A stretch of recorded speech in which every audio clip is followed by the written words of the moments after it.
एक राजा जिसका नाम था विक्रम और एक रानी जिसका नाम था शोभना, जो एक साधारण परिवार से थी। दोनों का प्यार एक दूसरे से गहरा था और उन्होंने एक दूसरे को जीवन साथी के रूप में चुना। उन्होंने मिलकर एक सुंदर और खुशहाल जीवन बिताया। हालांकि उनकी कहानी में कुछ उतार चढ़ाव भी थे, लेकिन अंत में वे एक दूसरे के साथ हमेशा के लिए रहे। एक विस्तृत कहानी। राजा विक्रम एक शक्तिशाली और न्यायप्रिय शासक था।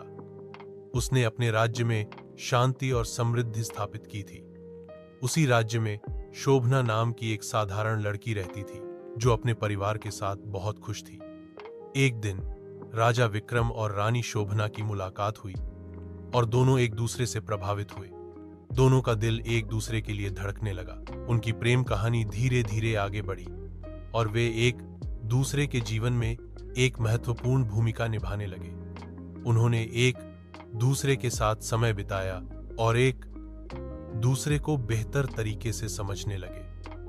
दोनों ने एक दूसरे के साथ एक दूसरे के सपनों को साझा किया। उन्होंने एक दूसरे को जीवन में आगे बढ़ने के लिए प्रेरित किया। हालांकि उनकी प्रेम कहानी में कुछ कठिनाइयां भी थीं। राजा विक्रम के कुछ विरोधी थे जो उनके सिंहासन को हथियाना चाहते थे। उन्होंने राजा विक्रम और रानी शोभना को अलग करने की कोशिश की, लेकिन वे सफल नहीं हुए। राजा विक्रम और रानी शोभना ने एक दूसरे का साथ दिया और अपनी प्रेम कहानी को आगे बढ़ाया। अंत में राजा विक्रम और रानी शोभना ने एक दूसरे के साथ जीवन भर के लिए शादी कर ली। उन्होंने एक सुंदर और खुशहाल जीवन बिताया और अपने राज्य में प्रेम और शांति की स्थापना की। उनकी प्रेम कहानी हमेशा के लिए याद की जाएगी।